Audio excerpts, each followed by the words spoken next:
Di 20k subscriber channel Novel Official, akan adakan giveaway untuk satu orang pemenang. Syaratnya kalian harus subscriber, komen, like, share, supaya kalian bisa terpilih untuk jadi pemenang giveaway. Semoga beruntung bosku. Selamat datang di channel Novel Official. Sebelum kalian mendengarkan novel Pesona Pujaan Hati, jangan lupa like, share, and subscribe. Kalau tidak kusentil jantung kalian. Hehehehe. Tanpa lama-lama lagi langsung saja kita masuk di alur cerita novelnya. Bab 7471 sampai bab 7480. Ketika Charlie mendengar suara mesin yang samar, gadis ketiga lainnya benar-benar bingung. Selain angin dan gemerisik salju dan es, tidak ada suara lain. Bagaimana mungkin ada helikopter? Terlebih lagi, ketika mereka tiba di stasiun penelitian dan bertemu dengan tim peneliti Nordik, mereka mendengar mereka mengatakan bahwa helikopter jarang digunakan di Antartika selama musim dingin. Kecuali jika ada keadaan darurat yang menyangkut keselamatan pribadi, mereka tidak akan pernah mengambil risiko menghidupkannya. Kesalahan kecil dapat mengakibatkan kecelakaan dan kematian. Namun, karena Charlie mengatakan dia mendengarnya, mereka semua percaya dia tidak mengada-ada. Jadi, Vera berkata, mungkin itu menghentikan tim peneliti lain yang sedang menjalankan misi. Charlie berkata, jika memang helikopter sedang digunakan dalam misi, kemungkinan besar ada seseorang yang terluka. Sambil berbicara, dia mengerutkan kening dan berkata, helikopter itu sepertinya semakin mendekati ke arah kita. Pada saat itu, puluhan kilometer jauhnya, helikopter Brovnen sedang melakukan pencarian di sepanjang rute yang telah direncanakan. Mereka telah memasang radar es udara pada helikopter, menyaring lapisan es di bawahnya dengan daya penuh. Jalur penerbangan yang direncanakan membawa mereka beberapa kilometer dari stasiun penelitian Nordik. Karena pengawasan lapisan es, mereka harus mengontrol ketinggian helikopter dengan tepat, menjaganya sedekat mungkin dengan tanah. Saat helikopter semakin mendekat, Ruby dan Reina mendengar kedatangannya. Ruby bertanya kepada Charlie, Tuan Wade, haruskah kita kembali dulu? Atau menunggu dan melihat? Ayo kita tunggu dan lihat, kata Charlie. Mereka telah terbang sejauh ini. Sepertinya mereka tidak di sini untuk menyelamatkan orang. Lagi pula, dalam cuaca ekstrim seperti ini, siapa yang akan mengirim seseorang untuk misi jarak jauh seperti itu? Selamat tinggal. Mereka semua memutuskan untuk menunggu dan melihat helikopter penelitian negara mana yang sedang melakukan misi skala besar seperti saat ini. Karena helikopter penelitian Istana Wuhan sedang melakukan eksplorasi, pergerakannya lambat. Keempatnya menunggu lama sebelum salah satu helikopter muncul di langit yang diselimuti aurora. Meskipun masih beberapa kilometer jauhnya, Charlie segera melihat lingkaran merah besar di badan helikopter dan bertanya dengan heran. Sepertinya helikopter Jepang. Apa yang mereka lakukan pada waktu seperti ini? Vera teringat sesuatu dan berkata, saat Anda mengasingkan diri, Tuan Muda, saya melihat beberapa berita tentang Antartika. Tampaknya tim peneliti Jepang meluncurkan ekspedisi musim dingin Antartika terbesar mereka pada tahun ini. Seluruh stasiun penelitian beroperasi dengan kapasitas penuh, hampir kelebihan staf. Oh, Charlie juga merasa aneh dan berkata, kita pernah ke sini sebelumnya. Jadi kita tahu bahwa bahkan beberapa negara dengan stasiun sepanjang tahun mengurangi staf mereka untuk memastikan pasokan yang cukup dalam cuaca beku ini. Lagi pula, memasok material bukanlah hal yang mudah. Dan saat ini, sama sekali tidak mungkin untuk mendapatkan pasokan. Dengan Jepang meluncurkan operasi skala besar seperti itu, apakah cadangan pasokan mereka cukup? Vera menggelengkan kepalanya. Aku tidak tahu. Tapi apa yang Anda katakan masuk akal, Tuan Muda. Bahkan jika mereka dapat membawa sejumlah besar persediaan melalui kapal penelitian, skala stasiun penelitian terbatas. Ambil contoh stasiun penelitian kita saat ini. Pertama, ada batas atas yang jelas untuk cadangan bahan bakar. Selain itu, membangun tangki penyimpanan minyak sangatlah rumit. Tidak hanya seluruh peralatan tangki penyimpanan perlu diangkut langsung dari benua lain, tetapi peralatan stabilisasi pendukung dan pipa transmisi juga perlu dikirim. Tangki minyak perlu diturunkan dari kapal, diangkut ke stasiun penelitian, dan kemudian lubang besar perlu digali untuk menguburnya. Ini pasti tidak dapat diselesaikan di musim dingin. Mereka belum mengumumkan informasi apapun tentang luasnya stasiun penelitian. Dengan begitu banyak orang yang tiba-tiba datang, sepertinya tidak akan memiliki cukup bahan bakar dan persediaan. Terlebih lagi, mereka menggunakan helikopter dalam skala besar. Saya telah melihat peta beberapa hari terakhir ini dan secara kasar mengetahui lokasi beberapa stasiun penelitian negara lain. Jaraknya setidaknya 300 km dari stasiun penelitian Jepang. Helikopter mereka tidak berbalik. Mereka masih terus maju. Perjalanan ini mungkin akan menghabiskan banyak bahan bakar. Apakah mereka tidak akan selamat? Bagaimana jika puluhan orang tidak memiliki bahan bakar untuk listrik dan pemanas? Itu bisa menyebabkan kematian. Charlie berpikir kata-kata Vera masuk akal. Jadi dia berkata, saya akan meminta seseorang untuk membantu mencari tahu apa yang sedang terjadi. Jika Jepang merencanakan ekspedisi ilmiah skala besar di Antartika musim dingin ini, itu akan menjadi masalah bagi kita. Vera mengangguk dan berkata, Tuan Muda, apakah Anda akan meminta bantuan Nona Ito? Ya, Charlie tersenyum. Nanako memiliki banyak pengaruh di Jepang. Orang-orangnya seharusnya dapat mengetahui langkah besar apa yang direncanakan Jepang di Antartika. Kemudian, sambil menggajak ketiganya kembali ke stasiun penelitian, ia menghubungi Nanako menggunakan telepon satelit. Panggilan terhubung, dan Nanako bertanya dengan terkejut dan gembira. Apakah Anda menelepon saya dari Antartika, Charlie-kun? Ya, Charlie tersenyum. Saya masih di bawah aurora borealis di Antartika, sedang dalam perjalanan pulang. Sungguh romantis. Nanako tak berdaya menahan diri untuk mengeluh.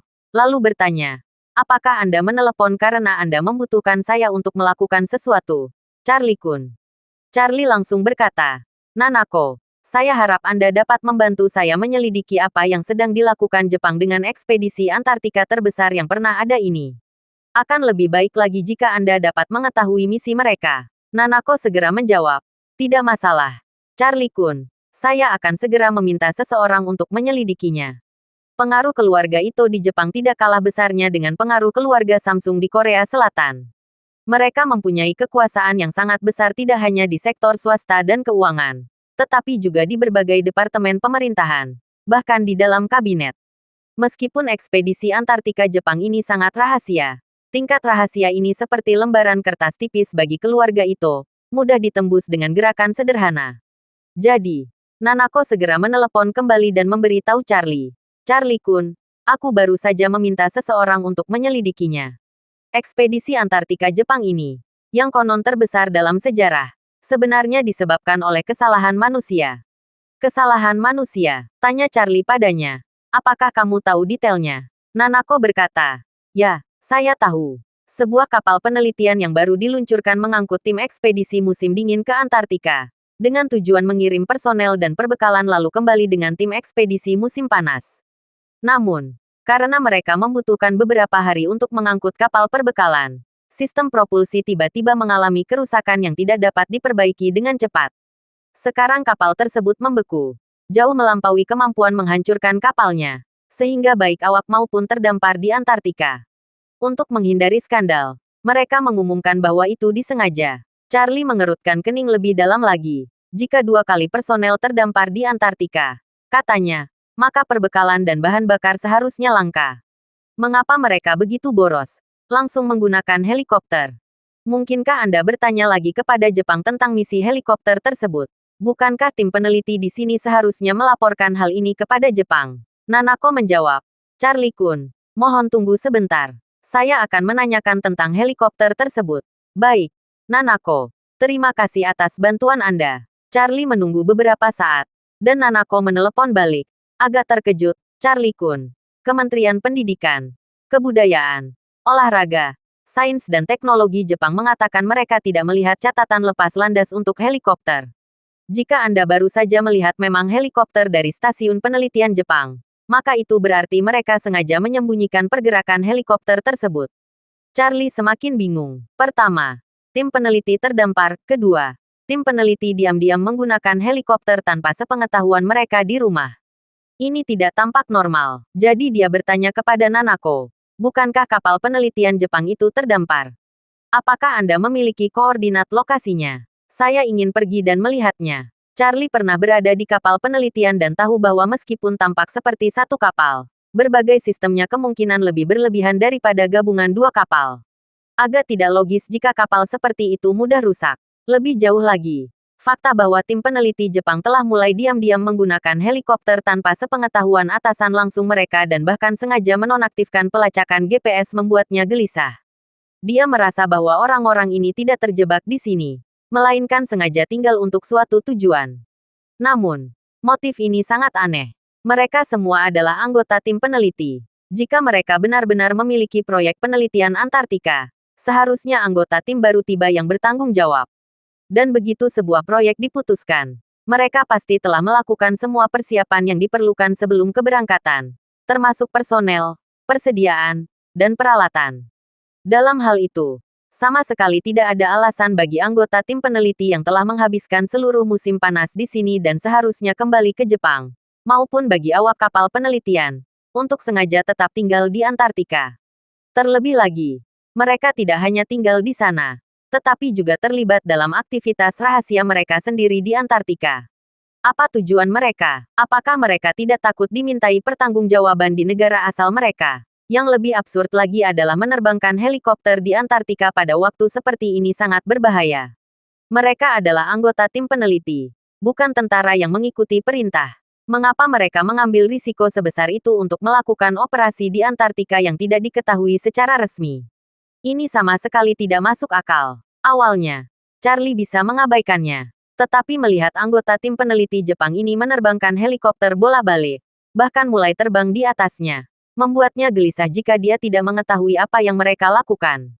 Oleh karena itu, Charlie memutuskan untuk terlebih dahulu memeriksa kapal penelitian mereka yang terdampar untuk mencari sesuatu yang tidak biasa. Atau lebih baik lagi, mencari seseorang untuk ditanyai langsung apa yang mereka lakukan. Yang terpenting, dia harus memastikan aktivitas mereka menghindari sekitar stasiun penelitian Nordik. Jika tidak, jika kali lain jejak tangan Buddha Matahari Agung muncul di langit, dan mereka terlihat serta menyebarkannya, itu akan menjadi masalah besar. Charlie berbagi kekhawatirannya dengan Vera, Ruby, dan Reina. Mereka semua merasa bahwa tim ekspedisi Jepang memang berperilaku aneh. Dan mengingat Charlie saat ini bergantung pada perubahan aurora borealis, tim ekspedisi Jepang yang terus berubah itu jelas merupakan ancaman potensial. Jadi, Vera bertanya kepadanya, "Tuan Muda, Anda meminta koordinator kapal penelitian kepada Nona Ito. Apa Anda berencana pergi ke stasiun penelitian mereka terlebih dahulu?" Charlie menggelengkan kepalanya dan berkata, "Apapun yang mereka lakukan, stasiun penelitian adalah area inti mereka. Sebagai perbandingan, kapal penelitian yang tidak bergerak jelas berada di pinggiran. Saya pikir yang terbaik adalah bertindak hati-hati, dimulai dari kapal penelitian." Vera dengan bijaksana berkata, "Tuan Muda benar, selalu baik untuk berhati-hati." Ruby kemudian berkata, "Tuan Wade, saya akan ikut dengan Anda. Ini akan membantu meringankan beban Anda." Charlie dengan sopan menolak, berkata, "Nona Ruby, Nona Reina, kalian berdua sebaiknya tinggal di sini untuk menjaga Nona Lafor. Dia tidak memiliki garasi. Jika dia menghadapi bahaya, dia mungkin tidak dapat melindungi dirinya sendiri. Saya akan pergi sendiri dan kembali dalam sehari." Vera berkata, "Tuan Muda, Anda tidak perlu khawatir tentang saya. Saya bisa tinggal di stasiun penelitian tanpa keluar. Saya rasa saya tidak akan berada dalam bahaya." "Tidak," Charlie dengan tegas menolak, berkata, "lingkungan di sini istimewa. Jika kita menghadapi bahaya nyata, bantuan tidak akan tersedia dalam waktu singkat. Saya akan merasa lebih tenang jika Nona Ruby dan Nona Reina tinggal untuk menjaga semuanya." Melihat sikap tegas Charlie, Vera mengangguk pelan dan berkata, "Kalau begitu, harap berhati-hati, Tuan Muda." Nanako dengan cepat menemukan koordinat tempat kapal penelitian itu berlabuh untuk Charlie. Jaraknya sekitar 300 km dari lokasinya. Tetapi karena kapal itu terdampar di garis pantai pada akhir musim panas, kini memungkinkan untuk menutupi laut beku. Karena laut beku yang relatif datar, mobil salju dapat melaju sedikit lebih cepat, mencapai tujuan dalam 5 jam. Namun, mobil salju adalah target yang besar dan berisik, sehingga mudah terlihat. Charlie memutuskan untuk berkendara ke lokasi 50 km dari target terlebih dahulu, lalu beralih berjalan kaki dari sana. Tak lama kemudian, ia berangkat dari stasiun penelitian Nordik dengan mobil salju ringan, melaju kencang di atas es, dan berhenti serta mematikan mesin sejauh 50 km dari target. Charlie meninggalkan mobilnya dan mengumpulkan energi spiritual yang tak terlihat di bawah kakinya. Meskipun energinya tidak cukup untuk membuatnya melayang, energi itu menciptakan penghalang antara kaki dan kakinya. Kemudian ia melaju tanpa suara di atas tanah yang tertutup salju dengan kecepatan yang setara dengan mobil salju. Sementara itu, kapal penelitian Jepang telah membeku di tempatnya selama hampir 1 bulan. Namun, terlepas dari suhu yang membekukan dan lingkungan yang tampak keras, sebenarnya itu adalah waktu paling stabil bagi kapal tersebut. Membeku sepenuhnya di atas es, seperti struktur es raksasa. Kapal itu tetap diam sempurna terlepas dari badai salju di luar. Dengan cadangan bahan bakar diesel yang cukup, generator terus menderu. Panas dari mesin pembakaran internal menjaga interior kapal tetap hangat dan nyaman. Pada saat ini, anak buah Brovnen, Heikichi Matsushita, sedang mondar-mandir di kabin kaptennya. Ketika Brovnen pergi, ia mengumumkan dirinya sebagai kapten baru kapal penelitian tersebut. Karena efek psikologisnya, seluruh kru, termasuk kapten sebelumnya, memperlakukannya dengan sangat hormat. Ia sekarang benar-benar menikmati perasaan dihormati ini. Dan ditambah dengan kebosanan karena membeku dalam dingin setiap hari, ia mulai menikmati kehidupan di kapal. Selain itu, fokus Brovnen saat ini adalah mendesaknya tim peneliti untuk menemukan gerbang kenaikan. Selain menempatkan Heikichi dalam keadaan siaga, tidak ada perintah lain yang masuk, membuat hari-hari Heikichi semakin santai. Kapal lain juga telah beradaptasi dengan keadaan santai ini. Dalam cuaca yang sangat dingin ini, mereka tidak mengirim siapapun untuk berjaga-jaga. Semua orang tetap berada di kamar mereka yang hangat, hanya secara rutin menjaga radar tetap menyala. Namun, radar kapal tidak dapat mendeteksi target humanoid apapun, sehingga tidak ada yang curiga bahwa seseorang dengan cepat mendekati kapal penelitian tersebut. Dalam sekejap mata, Charlie sudah berada di bawah kapal penelitian Jepang itu. Meskipun kapalnya setidaknya memiliki ketinggian 10 meter, ia hanya menggunakan kakinya untuk melompat dan mendarat dengan ringan di dek. Karena kapal tersebut tidak lagi dibutuhkan untuk navigasi, dan seluruh kapal yang kosong, Charlie, karena tidak menemukan siapapun di dek, segera menggunakan energi spiritualnya untuk mencari di seluruh bagian dalam. Menemukan bahwa hampir semua anggota kru berada di kabin mereka, ia memfokuskan perhatiannya pada satu-satunya orang yang tinggal di satu kompartemen. Orang itu adalah Heikichi, yang sedang duduk di ruangan dengan kaki bersilang, mendengarkan musik. Saat Heikichi Matsushita menyanyikan sebuah lagu dengan suara seraknya, ia tiba-tiba menyadari ada sosok di sekitarnya. Sebelum sempat bereaksi, dia sudah tak berdaya. Ia hanya bisa menatap Charlie dengan ketakutan, sangat panik. Charlie tidak tahu apakah pria itu berbicara bahasa Mandarin atau tidak. Tetapi dengan asumsi para pekerja Jepang di kapal penelitian itu setidaknya berpendidikan universitas, ia mengira pria itu bisa mengerti sedikit bahasa Inggris. Jadi, ia bersiap untuk memberikan saran psikologis dan kemudian mengajukan pertanyaan dalam bahasa Inggris. Tetapi ketika ia benar-benar memberikan sugesti tersebut, ia terkejut menemukan bahwa sugesti telah muncul di benak pria itu. Seorang ekse, Charlie langsung menjadi waspada. Ada yang berkuasa di Antartika selain dirinya. Kalau begitu, orang ini pasti salah satu dari 3 tetua yang menghilang dari sistem jaringan bumi setelah tiba di Ushuaia. Beberapa hari yang lalu, tepat ketika Charlie berangkat ke Antartika, sistem jaringan darat menemukan bahwa salah satu dari 3 tetua telah tiba di Ushuaia. Saat itu, Charlie khawatir orang ini mungkin sedang melacaknya, tetapi ia kehilangan kontak di dekatnya setelah itu. Ia tidak tahu bahwa Brovnen, untuk mencapai Antartika, telah menghindari semua transportasi umum dan malah melakukan perjalanan dengan perahu nelayan ke jalur pelayaran kapal penelitian, mengambil kesempatan untuk menaiki kapal penelitian Jepang. Namun, sekarang setelah Charlie melihat bahwa anggota kru Jepang telah dimanipulasi secara psikologis, ia segera curiga bahwa rute tetua ke Antartika adalah melalui kapal penelitian ini. Karena kapal penelitian terdampar di sini, itu membuktikan bahwa tetua telah tiba di Antartika. Dan aktivitas besar-besaran tim penelitian Jepang saat ini kemungkinan besar berada di bawah kendalinya. Pada saat ini, Charlie sangat khawatir. Dia tidak tahu apa tujuan tetua itu datang ke Antartika. Apakah dia di sini untuk menjelajah, untuk menemukan Vera, atau apakah dia memiliki niat lain. Dia ingin mengetahui kebenaran dari pria Jepang di hadapannya. Tetapi pikiran bahwa pria itu telah dimanipulasi secara psikologis membuatnya cemas. Manipulasi psikologis adalah sesuatu yang tidak dapat berjalan beriringan. Dengan kata lain, jika dia ingin pria Jepang ini menuruti perintahnya, dia harus menghapus sugesti psikologis yang ditinggalkan oleh tetua itu. Meskipun Brovnen jauh lebih kuat daripada Charlie, energi spiritual tetap sangat berharga baginya. Oleh karena itu, ketika dia menggunakan sugesti psikologis pada orang-orang biasa ini, dia hanya menerapkannya secara halus, tidak membuang terlalu banyak energi spiritual. Charlie dapat dengan mudah menghapus sugesti tersebut dengan energi spiritual yang lebih kuat. Namun, ini juga membawa risiko yang signifikan. Begitu tetua itu kembali dan melihat pria ini, dia mungkin akan menyadari keanehannya. Sekalipun ia masih bisa membuat pria Jepang itu patuh, pemeriksaan lebih lanjut akan mengungkapkan bahwa sugesti psikologis dalam pikiran pria itu telah berubah. Ini seperti setiap orang mengenali tulisan tangannya sendiri. Orang lain mungkin bisa meniru tulisan tangan seseorang untuk menipu pihak ketiga. Tetapi mereka tentu tidak bisa menipu orang aslinya. Charlie dengan cepat menyadari bahwa ia sekarang berada dalam dilema. Menggunakan sugesti psikologis mungkin akan mengetahui. Tetapi tanpa itu, ia harus membunuh pria Jepang itu. Jika tidak, ia akan segera melaporkan kepada musuh.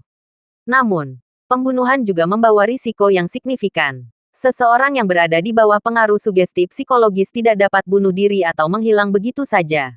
Jika ia menghilang, pasti ada orang lain di baliknya. Musuh mungkin telah menggunakan saran psikologis pada semua orang di kapal, memastikan mereka tidak akan saling bertarung. Oleh karena itu, baik ia membunuh pria Jepang itu atau membuatnya menghilang, musuh akan menyadari bahayanya. Setelah banyak pertimbangan, Charlie memutuskan untuk mengambil risiko mencoba sugesti psikologis, setidaknya memberikan kesempatan untuk menipu musuh. Selain itu, kapal penelitian ini kemungkinan besar bukanlah pangkalan musuh utama untuk mencari Antartika. Mungkin musuh tidak akan datang secara pribadi, sehingga menghilangkan risiko yang ditemukan. Oleh karena itu, Charlie segera mengambil keputusan, menggunakan energi spiritual yang lebih kuat. Ia menghapus sugesti psikologis Heikichi dan kemudian melemparkannya lagi. Setelah sugesti mentalnya berpengaruh, Charlie bertanya dalam bahasa Inggris, "Siapa yang memerintahkanmu untuk tinggal di sini?" Heikichi segera menjawab, "Saya diperintahkan oleh Guru Guanghan." Guru Guanghan, Charlie bertanya-tanya. Ia mengeluarkan telepon tetua dari perkumpulan penghancuran King yang menghilang di Ushuaia, menunjukkannya kepada pria itu, dan bertanya, "Lihat, apakah ini orangnya?" Heikichi segera mengangguk. "Benar, ini dia. Ini Guru Guanghan." Jawabannya tidak mengejutkan Charlie. Jadi dia bertanya lagi, "Di mana orang ini sekarang?"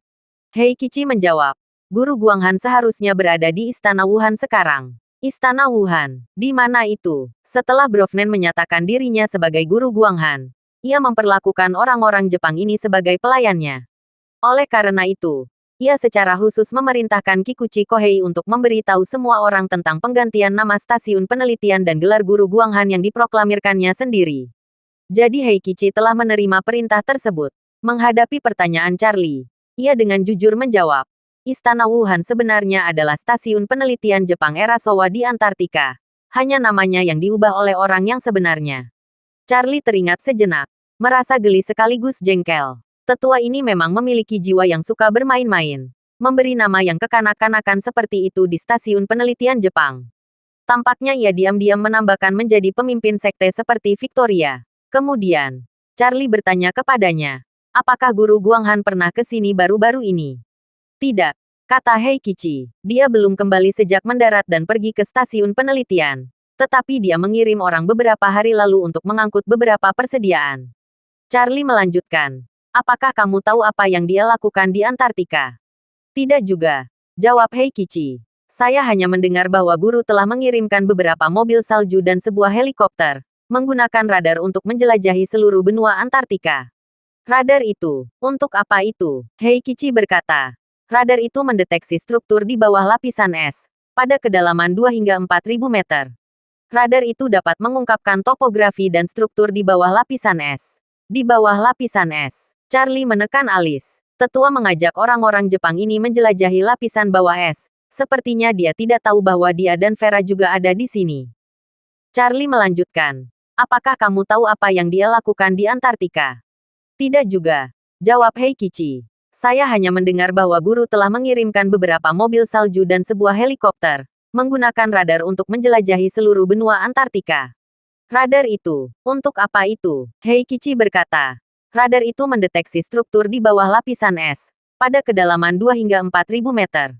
Radar itu dapat mengungkapkan topografi dan struktur di bawah lapisan es. Di bawah lapisan es." Charlie menekan alis. Tetua mengajak orang-orang Jepang ini menjelajahi lapisan bawah es. Sepertinya dia tidak tahu bahwa dia dan Vera juga ada di sini. Tapi apa yang bisa dipelajari tentang lapisan es Antartika? Bukankah lapisan es itu terbentuk jutaan tahun yang lalu? Kau mungkin bahkan tidak akan menemukan fosil dinosaurus di sini. Ia bertanya kepada Heikichi. Apakah kamu tahu apa yang dia cari? Aku tidak tahu, kata Heikichi. Aku hanya tahu mereka keluar menjelajah setiap hari. Konsumsi bahan bakar Istana Wuhan sangat boros. Mereka perlu mengangkut beberapa bahan bakar diesel laut dari tangki minyak kami. Namun, dengan tingkat konsumsi mereka, bahan kapal bakar kita tidak akan lama lagi habis. Apalagi cukup untuk bertahan sampai laut membeku di musim panas. Kita bahkan mungkin tidak akan bertahan hidup di musim dingin ini. Charlie mengerutkan kening dan bertanya, tanpa bahan bakar, apakah kalian akan celaka? Ya, kata Heikichi dengan santai. Jika kami kehabisan bahan bakar, kami tidak akan bertahan 2 hari sebelum membeku sampai mati. Charlie menghela napas dalam hati. Tetua ini nampaknya seorang algojo yang kejam. Sama sekali mengabaikan nyawa orang-orang ini untuk mencapai tujuan. Bahkan mempercepat kematian mereka. Rasa ingin tahunya semakin kuat. Sebenarnya apa yang dicari orang itu di Antartika? Menurut pemahaman Charlie, Antartika hampir tidak menawarkan keuntungan apapun bagi para tetangga selain pengungsi dari masyarakat modern. Pertama, tidak ada jejak organisasi manusia di sana. Dan kedua, hanya ada sedikit tumbuhan dan hewan langka. Cerminan di sini berarti tidak akan menemukan harta karun magis maupun bahan-bahan penting.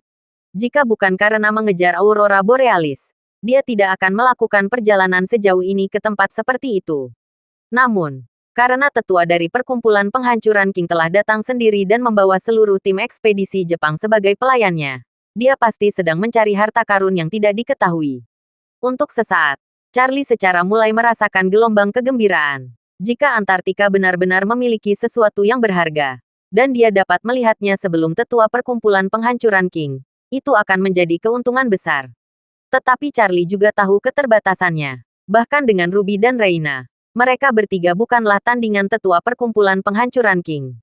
Bahkan jika mereka mengetahui apa yang dia cari, akan sulit untuk sampai ke sana sebelum dia. Selain itu, karena Antartika saat mulai membeku, kapal tidak dapat masuk lagi. Ini berarti baik dia maupun pihak lain akan terdampar di benua ini setidaknya selama 4 atau 5 bulan. Selama 4 atau 5 bulan ini, jika dia terus mencari Antartika, dia dan Vera akan menghadapi risiko tak terduga yang terus-menerus di bulan-bulan mendatang. Sepertinya mereka harus bermain peta umpet dengannya. Namun, Charlie tidak ingin hanya duduk dan menunggu kematian. Dia memberikan nomor telepon satelitnya kepada Heikichi Matsushita, mengingatkannya, jika guru Guanghan itu menghubungimu, segera hubungi aku dan beritahu aku detailnya. Telepon satelit yang dia gunakan berasal dari penyedia layanan luar negeri, dengan biaya prabayar dan tidak perlu pendaftaran nama asli. Apalagi jika para tetua perkumpulan penghancuran King tahu, mereka tidak akan dapat melacak identitasnya. Selama tetua itu tidak datang sendiri ke kapal penelitian, dia tidak akan tahu bahwa Heikichi dikendalikan oleh pihak lain, sehingga Heikichi dapat terus bertindak sebagai agen rahasianya. Selain itu, Charlie bertanya kepada Heikichi, bagaimana status sistem pengawasan kapal saat ini? Karena awalnya dia tidak yakin dengan status operasional sistem tersebut, Charlie menghindari kamera, mencegahnya muncul di area jangkauan kamera. Mau tidak mau, wajahnya telah tertutupi sebelumnya. Heikichi menjawab, saat ini, semua sistem pengawasan kapal aktif, tetapi belum disinkronkan ke cloud. Selain pusat data kapal yang menyimpan rekaman pengawasan, tidak ada orang lain yang dapat mengakses data ini. Charlie bertanya kepadanya, Anda mengirimkan rekaman ini ke server yang saya cari. Sistem jaringan darat Charlie mendapat manfaat dari kamera bawaan dari banyak mesin penjual otomatis di darat. Kamera-kamera ini mengirimkan wajah setiap orang yang mereka tangkap ke server. Dan model AI-nya juga menangkap dan mengenali wajah secara real-time di server. Oleh karena itu, selama rekaman pengawasan kapal dapat diunggah ke server yang ditentukan, seluruhnya akan menjadi bagian dari sistem jaringan darat. Heikichi berkata kepada Charlie, pengunggahan data tidak masalah. Kapal kami memiliki beberapa jaringan satelit, termasuk 8 perangkat Starlink publik dan pribadi, yang dapat digunakan untuk mengunggah video pengawasan. Bagus, Charlie merasa lega dan memberi instruksi. Saya akan memberikan alamat server nanti, Anda perlu mengaturnya sesegera mungkin. Tidak masalah, Heikichi berkata dengan hormat. Saya akan melakukan yang terbaik untuk menyelesaikan ini secepat mungkin. Charlie mengangguk dan berkata, pergi dan operasikan sekarang. Saya akan menunggu di kamar Anda. Beritahu kru Anda bahwa tidak ada yang mendekati kamar Anda. Baiklah, Heikichi berkata dengan sungguh-sungguh. Tunggu sebentar di sini, saya akan mengaturnya. Charlie teringat sesuatu dan menambahkan. Ngomong-ngomong, kapan personel stasiun penelitian akan datang lagi? Heikichi berpikir sejenak dan berkata, mereka telah mengatur waktu pengangkut minyak. Mereka datang untuk mengangkut bahan bakar 1 atau 2 kali sehari. Mereka seharusnya tiba dalam 2 atau 3 jam lagi. Konsumsi bahan bakar stasiun penelitian ini sangat besar. Bahkan selama musim panas Antartika. Apalagi musim dingin Antartika.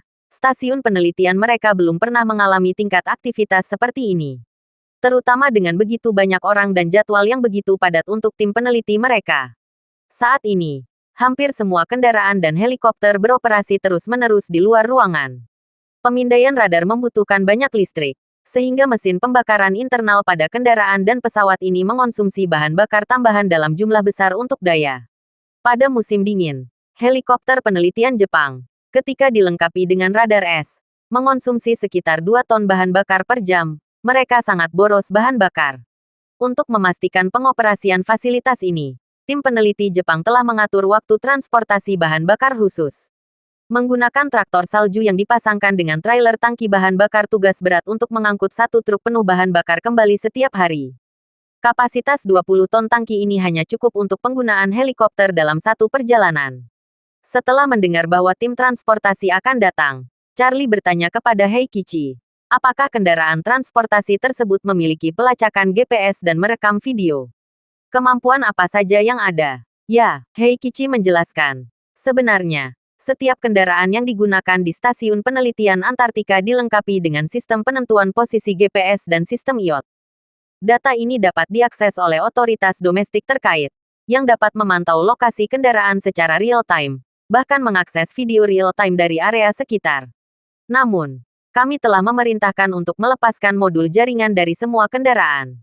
Tanpa jaringan, video dan koordinat GPS tidak dapat diunggah, dan otoritas domestik tidak dapat melacaknya. Charlie bertanya kepadanya, apakah Anda yakin hanya melepas modul komunikasi jaringan? Ya, kata Heikichi. Perintah dari Guru Guanghan adalah bahwa otoritas domestik tidak dapat mengetahui status real-time dari kendaraan atau peralatan apapun. Jadi, kami segera mengatur untuk melepaskan modul IOT dari semua peralatan, termasuk kapal penelitian kami. Secara teori, selama modul jaringan sinyal, informasi koordinat akan segera diunggah ke server melalui satelit, dan staf di daratan Tiongkok akan dapat melihatnya. Charlie bertanya kepadanya, apakah ada cara untuk memulihkan fungsi komunikasi jaringan kendaraan-kendaraan ini secara diam-diam? Tetapi dengan satu syarat, mereka tidak boleh mengirimkan data apapun ke daratan Tiongkok. Sebaliknya, mereka harus mengirimkan semua data ke server saya sesuai kebutuhan saya. Heikichi mengangguk dan berkata, itu juga tidak sulit. Kami hanya perlu mengganti modul komunikasi jaringan. Kebetulan kami memiliki beberapa sistem Starlink di atas kapal. Kami hanya perlu memasang salah satunya di kendaraan dan mengatur alamat transmisi data. Ia melanjutkan, GPS dan kamera yang terpasang di kendaraan bukanlah perangkat keras cerdas. Mereka hanya menyediakan data, seperti GPS dan kamera ponsel. Modul komunikasi yang kita lepas digunakan untuk mengirim data ke otoritas domestik terkait, menggunakan jaringan khusus. Kita hanya perlu menggantinya. Charlie langsung merasa senang. Jika dia bisa mendapatkan lokasi real-time salah satu tangker minyak dan mengakses rekaman kamera yang terpasang di kendaraan, itu berarti dia bisa melihat situasi stasiun penelitian setiap hari. Dan bahkan mungkin melihat tetua dari perkumpulan penghancuran King dalam rekaman tersebut. Ini pasti akan memberikan lebih banyak pengaruh. Jadi, dia bertanya kepada Heikichi, jika saya meminta kamu melakukan ini, bukankah itu akan ditemukan oleh Guru Guanghan atau tim transportasi? Heikichi berkata, seharusnya tidak demikian. Semua peralatan terintegrasi ke dalam atap kendaraan. Sangat tidak mungkin mereka dapat mendeteksi terminal Starlink jika mereka memasangnya di dalam. Kecuali jika mereka perlu memulihkan jaringan pribadi asli mereka suatu hari nanti. Charlie tersenyum tipis dan mulai menyimpulkan logika di baliknya. Pertama, para tetua tersebut, yang telah dipelihara selama bertahun-tahun, kemungkinan besar tidak memahami hal-hal khusus seperti itu. Oleh karena itu, dia tidak akan mengeluarkan perintah teknis khusus, seperti langsung memerintahkan mereka untuk membongkar modul jaringan khusus. Dia pasti memberikan perintah lisan, pemberitahuan tim ekspedisi untuk menemukan cara mereka sendiri demi keselamatan mereka. Kedua, karena para profesional ini memilih untuk membongkar modul komunikasi khusus, secara logistik, seperti melepas kartu SIM dan memutuskan jaringan dari telepon. Para profesional memecahkan masalah menggunakan keahlian mereka, sehingga menyelesaikan tugas mereka. Mereka tidak akan memeriksa slot kartu SIM secara berkala untuk melihat apakah kartu SIM yang berbeda telah dimasukkan. Itu tidak masuk akal.